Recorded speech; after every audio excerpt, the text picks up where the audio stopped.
The Secretary will read the order of the day.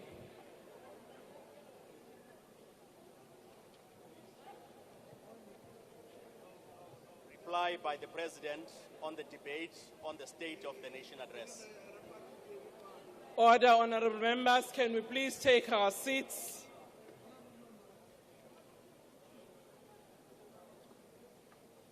I will now call upon the Honorable President to reply to the debate.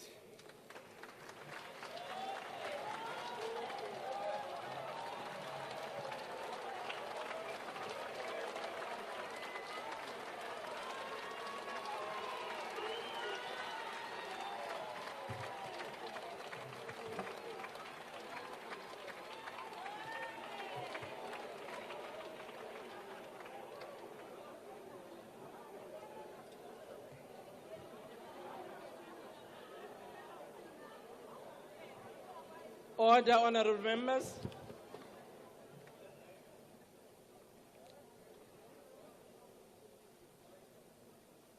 Speaker of the National Assembly, Ms. Toko Ditiza, Chairperson of the National Council of Provinces, Ms. Refilwe Ntweni-Tsipane, Deputy President, Paul Mashatile, Premiers of our various provinces here present, ministers and deputy ministers, representatives of SALGA, honorable members. Speaker and Chairperson, I wish to thank the honorable members for their contributions to the debate on the State of the Nation. I welcome in particular those contributions that sought to enrich our common understanding of the work that we need to do to drive more rapid and inclusive growth, to create employment, and to bring an end to poverty. I recognize those speakers and thank them for their valuable contributions.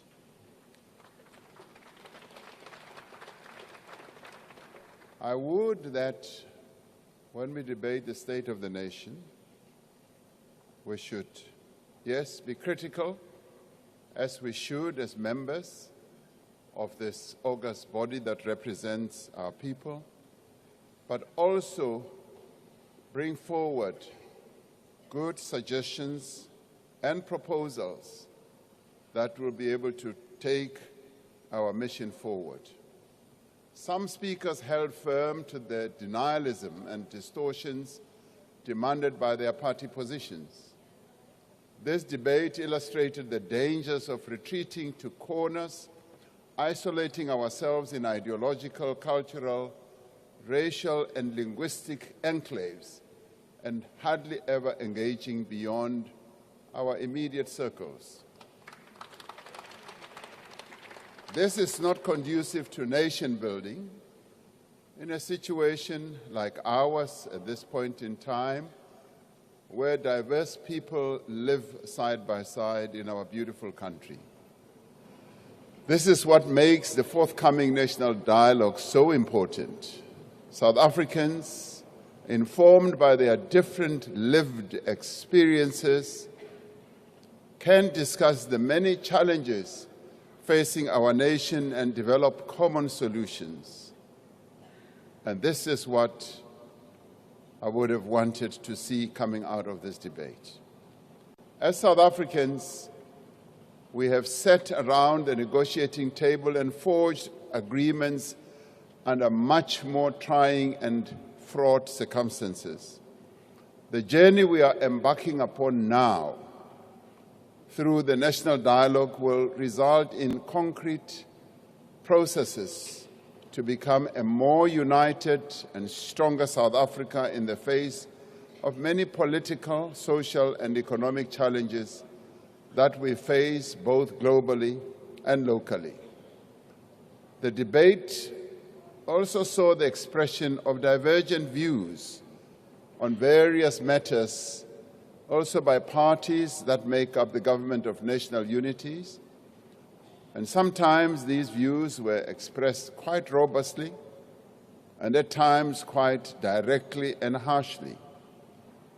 It is expected that the 10 political parties that make up the government of national unity, with their very different perspectives and ideological views, will not always agree and will sometimes feel the need on platforms such as this to talk to their different constituencies.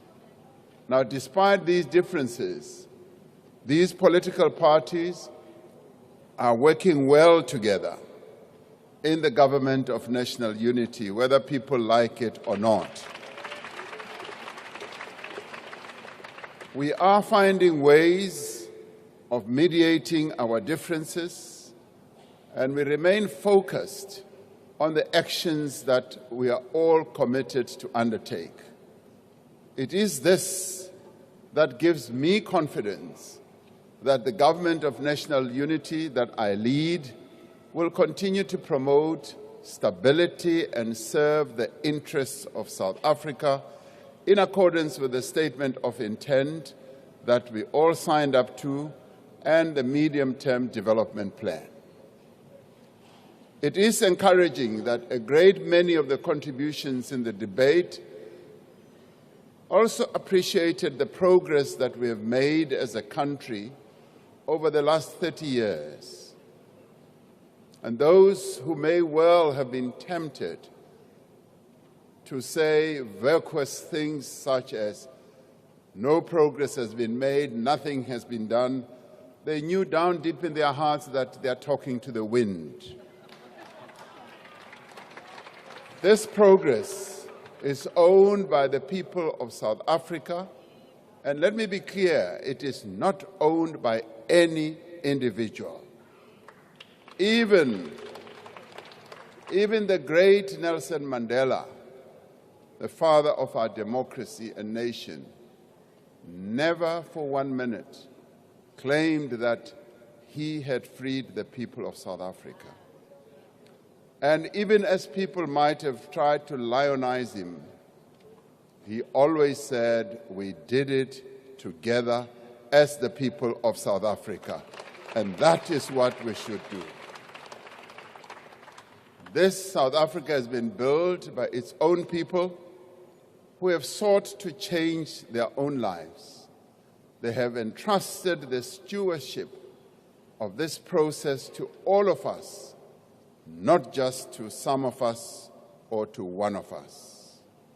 Many of the speakers in the debate acknowledged the real challenges we face today and recognized the work that is underway to address these challenges. They said that the nation that we want to build must be fundamentally different from the country that we once were.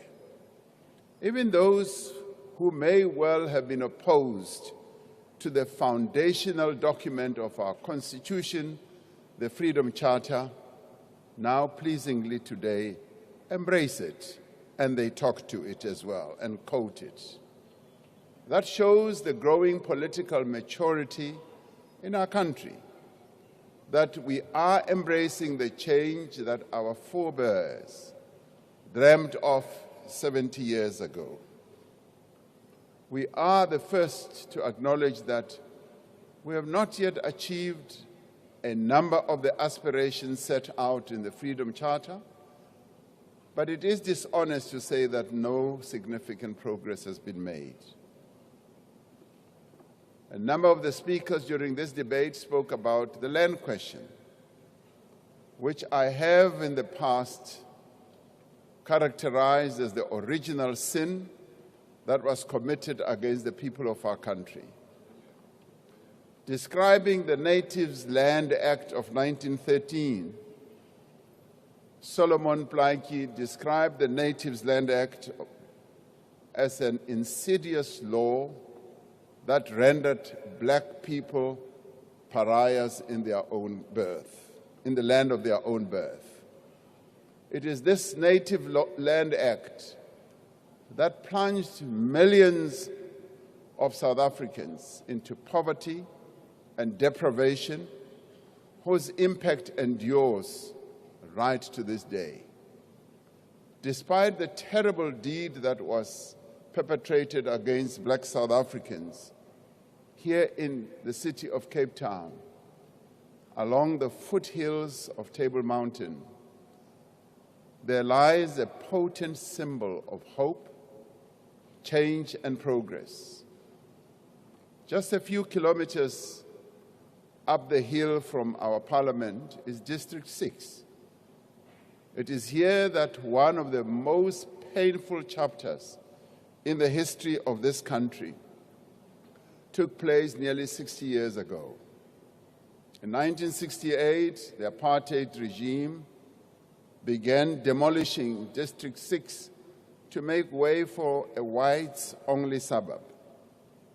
More than 60,000 people were forcibly removed. Families were torn apart. An entire community and way of life was destroyed. Over the course of 2 decades, the apartheid government forcibly removed more than 3.5 million people in District 6, Sophiatown, Marabastad, Kaitopena, Kroonstad, Nelspruit, and many other places across the country. It was one of the largest mass removals of a people in modern history. There are some in this house today who have memories of their families being forcibly removed from their land. There are millions more across the country who still experience the after effects of this monstrous crime. The people of this country know the pain of forced removal. That is why we will never allow forced removals again in this country. And that is why we have a constitution that prohibits the arbitrary deprivation of property. That is why we have a constitution that requires just and equitable compensation to be paid in the event of expropriation for a public purpose in the public interest where applicable. Our experience of forced removals also explains the constitutional requirement that the state must take reasonable measures within its available resources to foster conditions in which it will enable citizens to gain access to land and to do so on an equitable basis. Today, District 6 rings with the sounds of families who have been returned and who are returning to the land that was taken from them. Yet, like the transformation of our society, the process of restitution is not complete. It is an ongoing process. There is still much that needs to be done to heal the divisions of the past.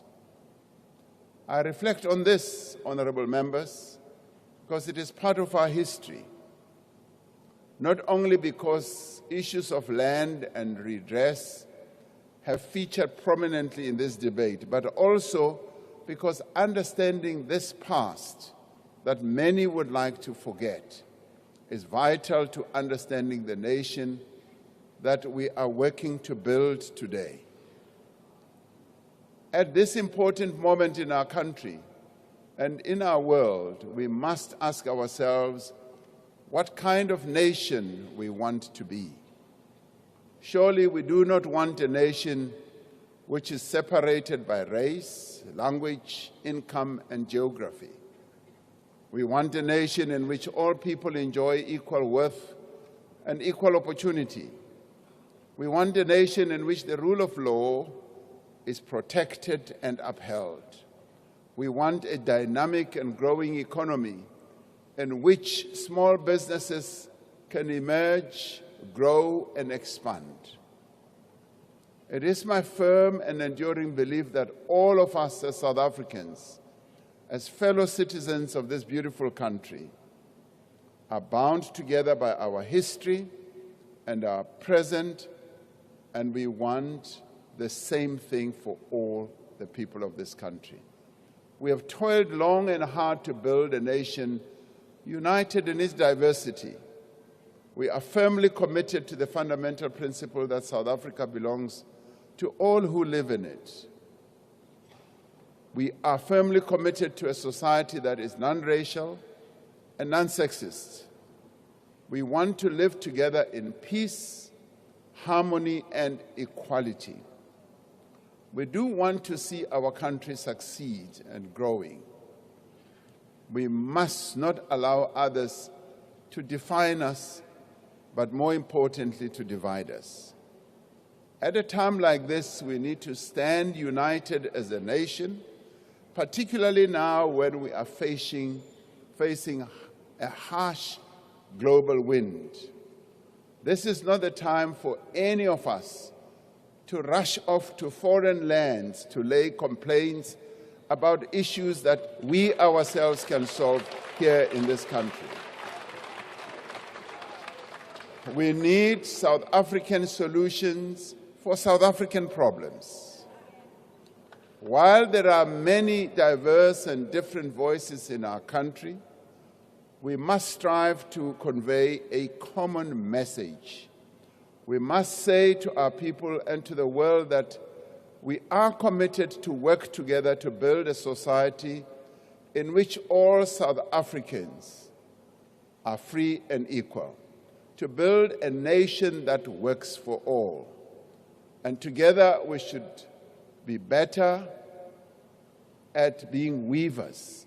We should be better at being builders, to build a nation working along each other. That is what the program of the Government of National Unity is all about. And we will not be diverted from the path that we have set out. And I'd like to repeat, we will also not be bullied by anyone in the country or outside from our intent to work together. As a country, this is a moment of continuity and change, but it is also a moment of unity. Faced with the challenges that we now face even globally and continentally, this is the time when we must unite and speak as one and act as one as a nation. It is a moment of continuity because we are building on the substantial advances that have been made over 30 years of democracy. And we are taking forward the far-reaching reforms that we embarked on in the previous administration. While some speakers have sought to claim the progress that is being made and the reforms that are now being implemented as new developments and their own makings, we nevertheless welcome the fact that they also embrace these initiatives and are working to ensure that they succeed. Whether they claim to be the mothers or the fathers of this, we are working and moving forward. The structural reforms and changes initiated under Operation Vulindlela are well underway, led by the presidency, and are being executed through the intergovernmental cooperation together with National Treasury. We will move with even greater urgency and determination to ensure that these changes, these reforms, these advances forward are implemented. And working with our partners, they being labor, business, and community-based organizations, we are making considerable progress towards resolving challenges in our ports and rail, and in laying the ground for an energy-secure future. We are introducing competition and dynamism. These reforms are not incidental. They are key to improving the business operating environment to attracting new investment and to creating jobs. This is also a time of change. Not only has the composition of our government changed, but there is a clear commitment to accelerate growth and transformation and to also shift the trajectory of our economy. There is a determination to be innovative, to be creative, to come up with new solutions to problems and challenges, to expand programs that work and programs that have an impact, and also to end those and redirect those programs that do not work. As we do so, we are building on the work that has been done in previous years and not discarding it. There has been much debate about the laws that were passed in the previous Parliament and the policy and legislative agenda of this administration. It is important to understand the powers and responsibilities of the President when it comes to assenting to legislation passed by Parliament. Now, we should be proud of our legislative architecture and process, which subjects every draft bill to several layers of debate, consideration, scrutiny, as well as public consultation. This process draws on the views of experts, the collective wisdom of members of Parliament, and let me repeat, the collective wisdom of members of Parliament. Now, here is the reservoir of wisdom. Some may think that one side is wiser than the other, but when I look at all of you, I say, you are wise men and wise women. Act like that as well. We should be proud that we are a democracy that is governed by a thorough process of approving our laws and not the arbitrary whims of a ruler. The Constitution is very clear. The President must assent to a bill passed by Parliament unless the President has reservations about its constitutionality. The Constitution does not permit that the act of assent by the President be subjected to negotiation or to the terms of an agreement between parties. Now, the President must ultimately make a determination in line with the Constitution. As we said in the State of the Nation, and as many speakers have emphasized in this debate, what we want above all is an economy that is growing, inclusive, as well as being sustainable. We will work with all willing partners, and we will mobilize whatever human, financial, and other resources that are necessary to achieve that objective. And we will do detailed work, and we will also do the heavy lifting. We will also harness our country's considerable competitive advantages to drive growth and job creation. Last year, the World Economic Forum ranked South Africa as the leading tourism destination on the continent, citing factors such as our business environment, information technology, and tourism infrastructure and services. And sometimes we downplay all these endowments. We are attracting new visitors to our shores and improving our visa regime, as we heard. Beyond South Africa's natural splendor and endowments, we have a vast and highly diversified agricultural sector that is a substantial contributor, yes, to our country's GDP and rising. Farmers, both black and white, are the lifeblood of our economy as they feed the nation. Supporting the growth of agriculture is key to our goal of inclusive growth and to creating jobs in every part of our country.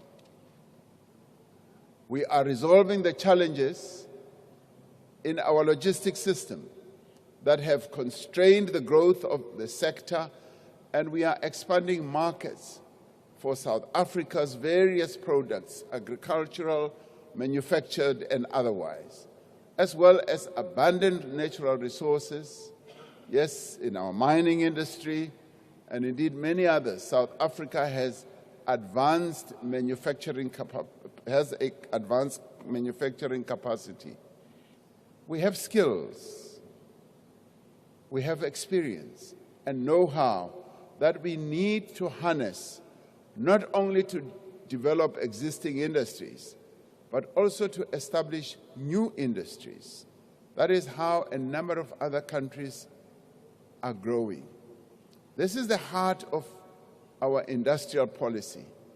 It is a part of our just transition to a low-carbon economy and to a climate-resilient society as well. We will put these capabilities to work to build industries in such areas such as green hydrogen, electric vehicles, and renewable energy. We have great endowments in this regard. We will seize the opportunities to rapidly change in new technology as well, to build a digital economy and a digital state and a digital society. I've often said that when it comes to digitization, our people are far ahead of us, and we need to follow in their toe to ensure that as a government, we give them those enablers and capabilities that they desire. The industrialization drive is underpinned by a significant new investment in infrastructure. We spoke about the various commitments and investments that we are making.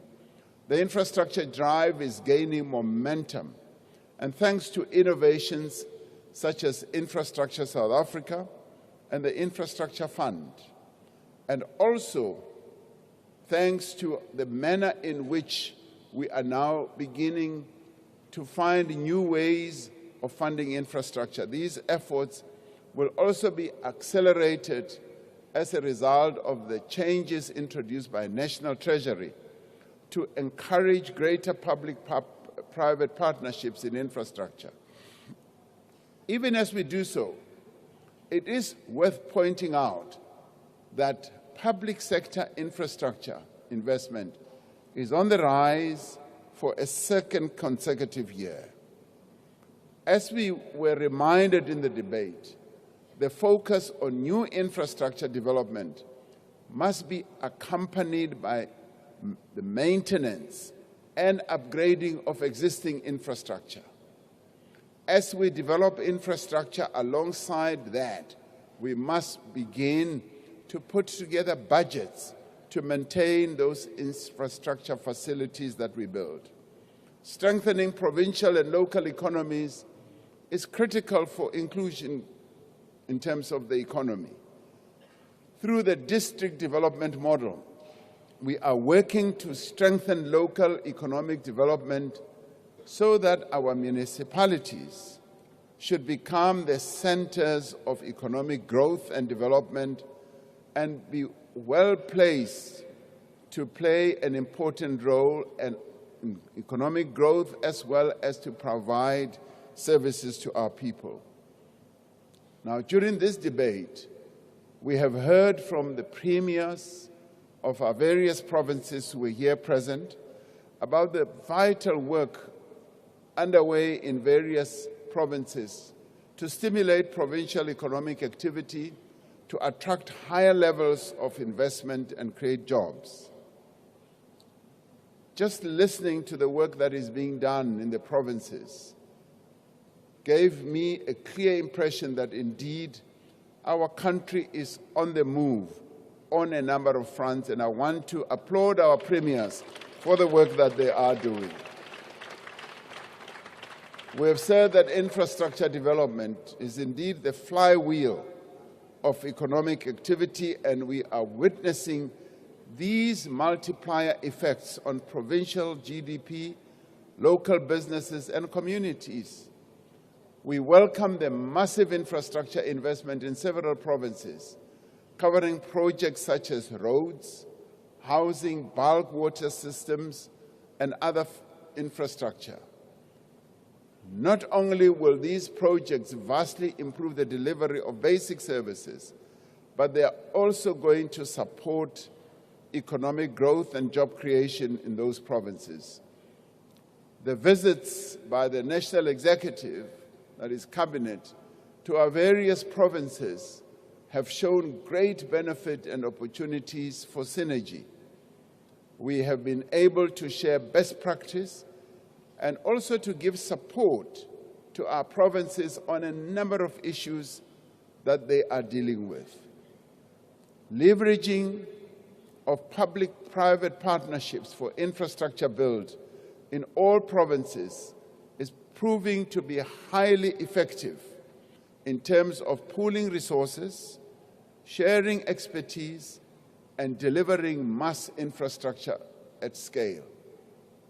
It was a joy to hear how provinces themselves are beginning to cooperate to also build massive infrastructure facilities, where one province and the other meet to say, let us build either this road, let us build together this train or whatever, and do so in a cooperative manner.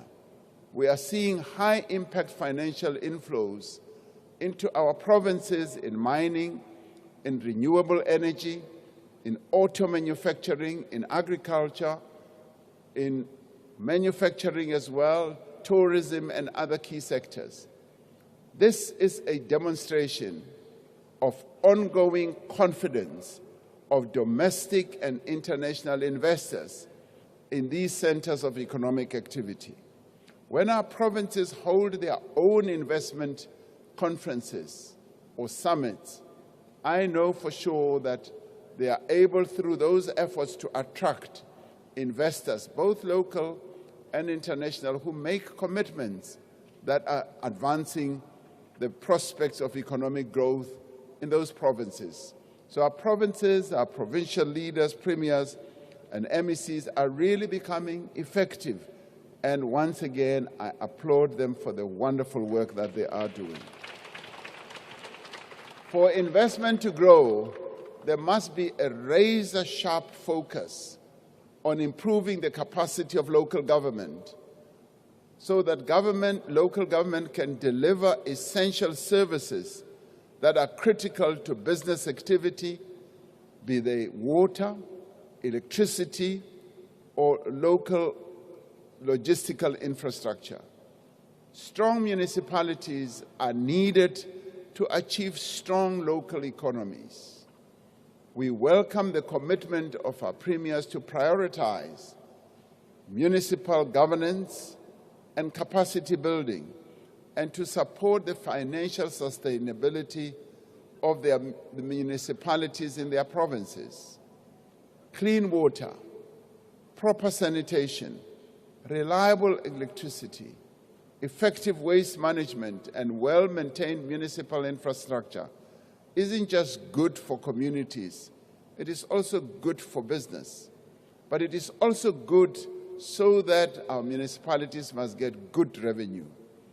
It reassures potential investors that are exploring investment opportunities in provinces.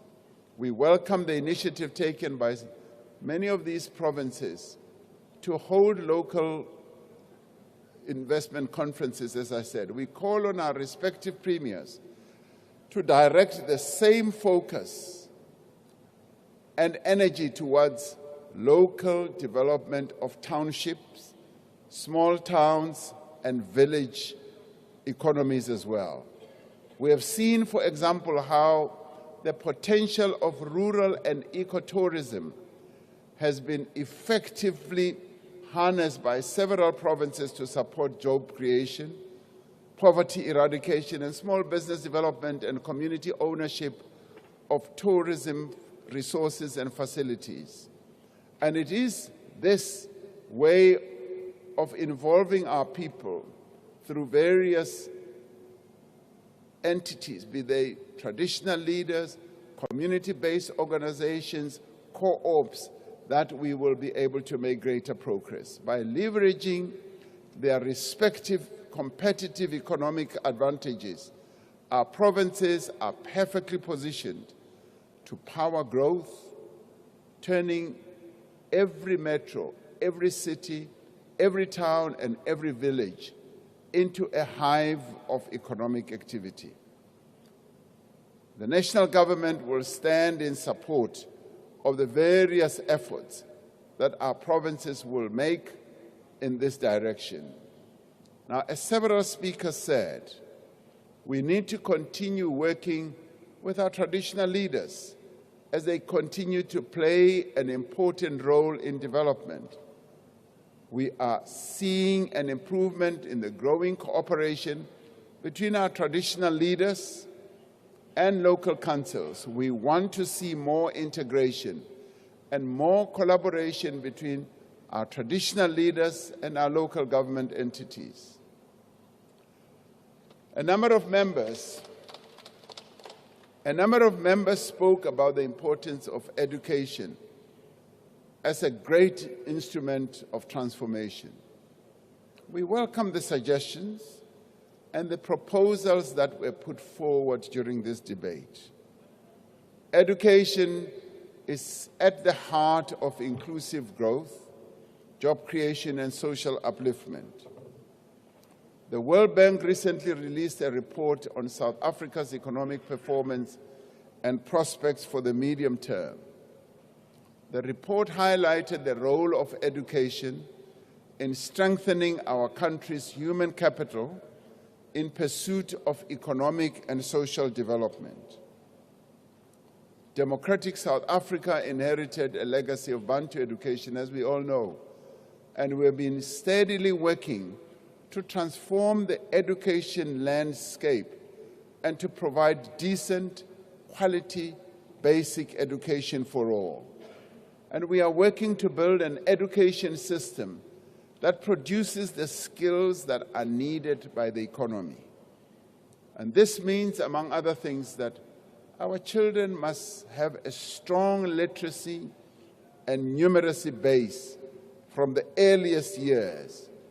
And that is why we have laid so much emphasis on early childhood development to improve the learning outcomes of our children in the foundational phase. We concur with the sentiments that were expressed during this debate that technical and vocational training must be strengthened if we are to develop the skills pipeline that are needed for the vast majority of our people in a changing world of work. And we are committed to the development of entrepreneurship as a pathway of employment. We must work to dispel the mindset that self-employment is only a route for those who cannot be absorbed by the formal economy. That is an important thing that we should also focus on. Compared with the rest of the continent, we must admit that our country's rate of entrepreneurship is at a rather low level, and this must change. A thriving and small business and cooperative sector is a key to inclusive economic growth. We welcome the ongoing efforts of the Department of Small Business Development to develop township and rural economies and enterprises, and to have the goal of creating a good number of new, medium, small enterprises by 2030. We want a society that takes care of those in need. If we drive economic growth and the creation of jobs, we are strengthening the social protection that is provided to poor and the unemployed in our country.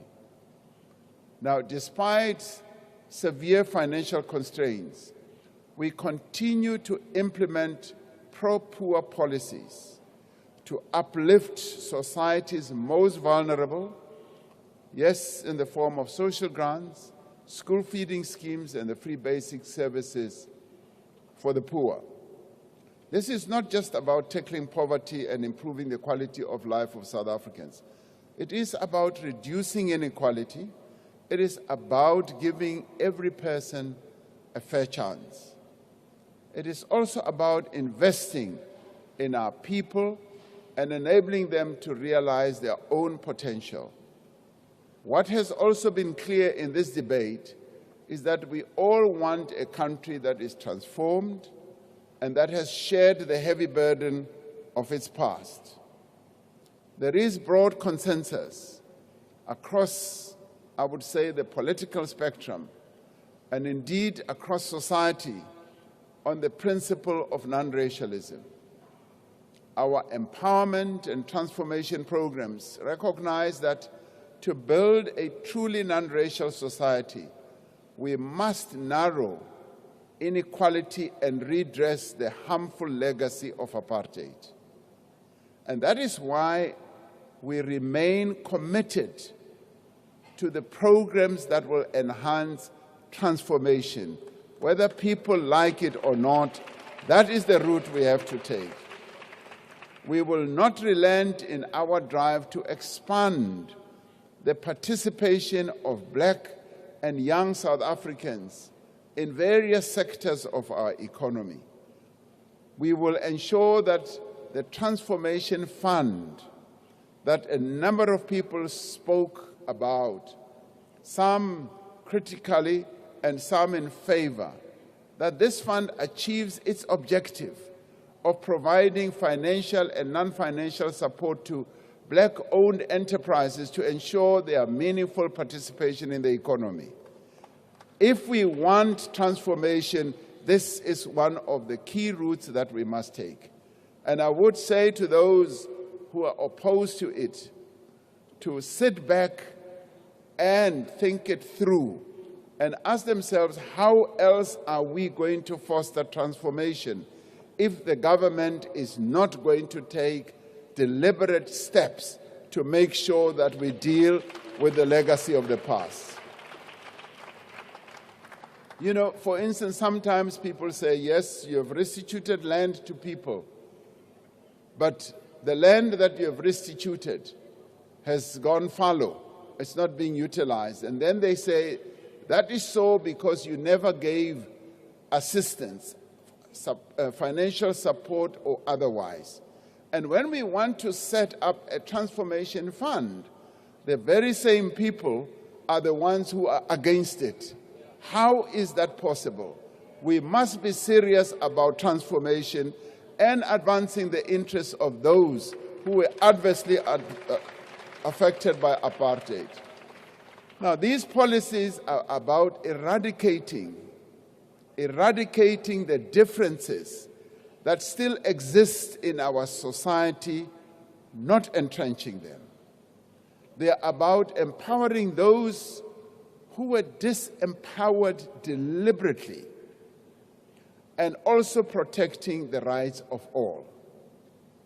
Later today, we will gather at Air Force Base Swartkop in Pretoria to receive the remains of 14 South African soldiers who lost their lives in the Eastern DRC. We will pay tribute to our fallen soldiers and honor their contribution to the struggle for peace on the African continent. Much has been said in this House and in the debate in the National Assembly earlier in this week about the deployment of the SANDF in the Eastern DRC. It is a debate that is welcome and necessary because South Africa's role in peacekeeping missions is indeed fundamental to the pursuit of peace, stability, and development in our own country, in the region where our country is located, and on our continent. The decision to deploy our armed forces is not taken lightly, particularly when that deployment may put our defense force members in harm's way. While South Africa has contributed to the SADC mission in the DRC, we have always maintained that an inclusive negotiated resolution is required to achieve lasting peace in the region. And we therefore welcome the outcome of the joint summit, a joint summit which was really historic in that it brought together SADC and the East African community over the weekend, and where we agreed that direct negotiations and dialogue must resume between all state parties as well as non-state parties, including M23. Now, we as South Africa insisted that non-state parties must also be included, and that M23, which has now invaded and taken over Goma, must also be part of this negotiation and dialogue. And we were able during that discussion to put forward our own experience as a nation, that as we brought the horror of apartheid to an end, it was incumbent on all of us to include state parties and non-state parties in the negotiation, and in the end, that is what finally led to the settlement of the apartheid horror. And we were able to share that with our colleagues and compatriots at the summit. And the message did sink in. And going forward, we are now going to see a dialogue that is going to involve state parties as well as non-state parties, all of them involved in an effort to bring an end to that conflict. The outcomes from the joint summit are in confidence-building measures towards a sustainable peace, which will finally lead to the drawdown of the SADC troops. As South Africa, we will do whatever is within our means to support the peace effort so that this conflict should finally end and the people of the region should finally know peace. This weekend, I'll be traveling to Addis Ababa in Ethiopia for the 38th ordinary session of the Assembly of Heads of States and Government of the African Union. The AU has designated the theme for 2025 as Justice for Africans and People of African Descent through reparations. South Africa and Ghana have been nominated to champion this theme. We will focus on actively engaging the African diaspora to foster meaningful connections and encourage investment in our countries. This initiative is about more than reparations. It is a powerful call for unity, empowerment, and the upliftment of our continent. And together we will forge a resilient continent where hopes thrive, allowing people of African descent to reconnect meaningfully with their continent. We live in times of great uncertainty that are impacted by geopolitical events that are unfolding way beyond our shores.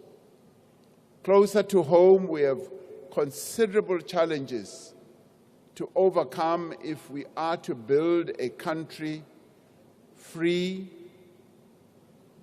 or freedom rather, with true equality and shared prosperity for all.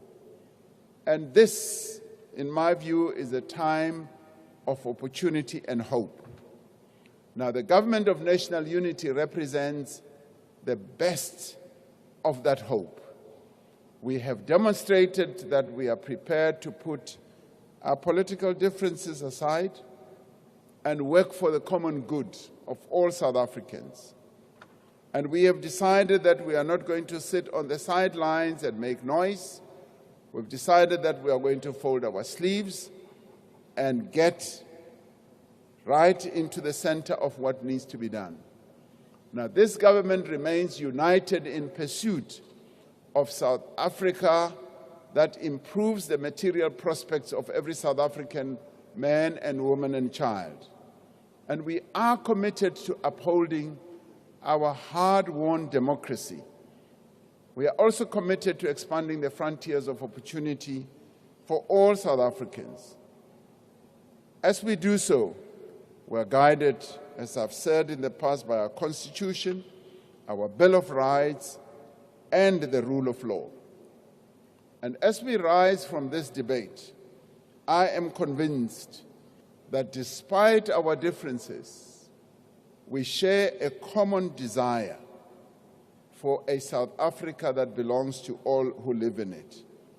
And from what I have heard in this debate, this desire is shared by all sides of this House. And that to me is heartening, because it is this vision of a nation that works for all. Even those who were critical of what is being done in government were also united in saying we do need a vision that is going to take this country forward. They were able to put proposals forward and also criticism forward. And let me say as I close, the proposals that you have put forward and criticisms are taken seriously. And I will certainly be spending a considerable amount of time going through your speeches and seeing what is best that we can draw from what was said here to take South Africa forward. So let us all unite to take this country forward and work hard for the people who elected us to come here. And thank you very much for your participation in the debate.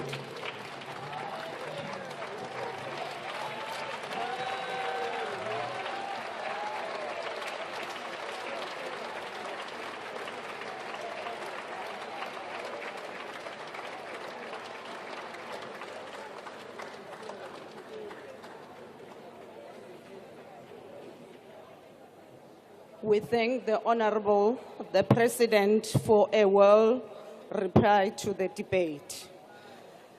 That concludes the debate on the State of the Nation address and the business of the day. Honourable members, the joint sitting is adjourned. Thank you.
I can hear you. Can hear you. We can, yeah.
Welcome back, and that concludes the SONA debate. Of course, we had the State of the Nation address last week on the 6th of February, the debate over 2 days, the 11th and the 12th of February, and today the President has just replied to all those concerns and suggestions that members have raised during the past 2 days.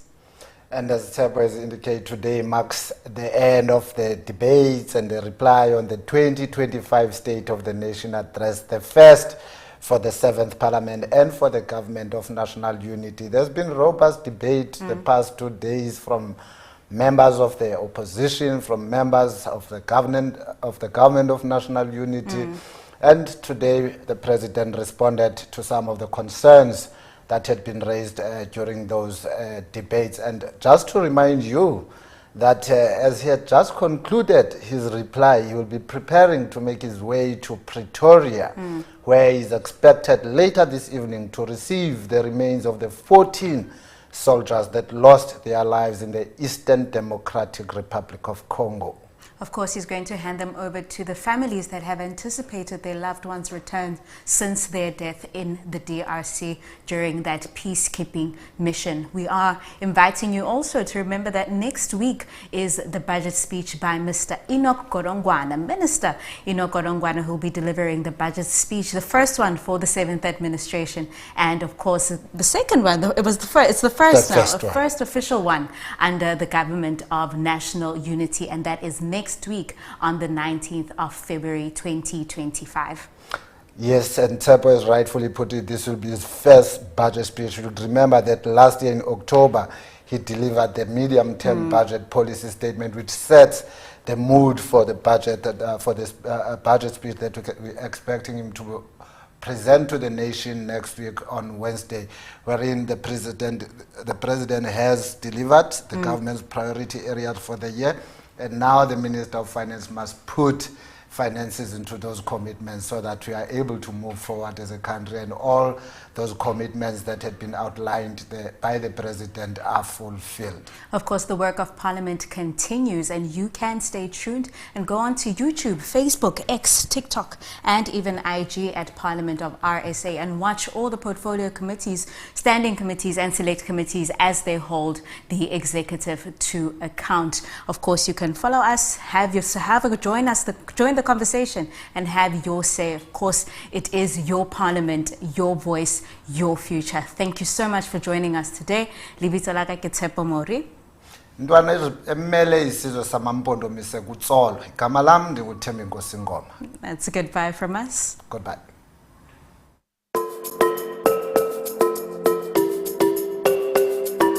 South Africa's Parliament will proudly host the 11th G20 Parliamentary Speakers Summit, known as the P20, bringing together leaders from G20 national parliaments to shape global policies and reinforce parliamentary oversight in international decision-making.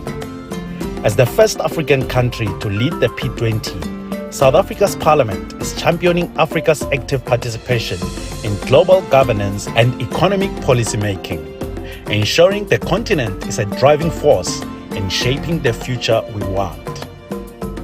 Parliament will play a critical oversight role, ensuring that South Africa's commitments as G20 president translate into real economic growth, job creation, and social development. The P20 summit will embed African perspectives in global decision-making, ensuring that policies on trade, technology, and governance reflect the continent's needs and aspirations. In alignment with SONA 2025's theme, harnessing parliamentary diplomacy for the realization of global solidarity, equality, and sustainability, Parliament is committed to fostering international collaboration for a better, more just world.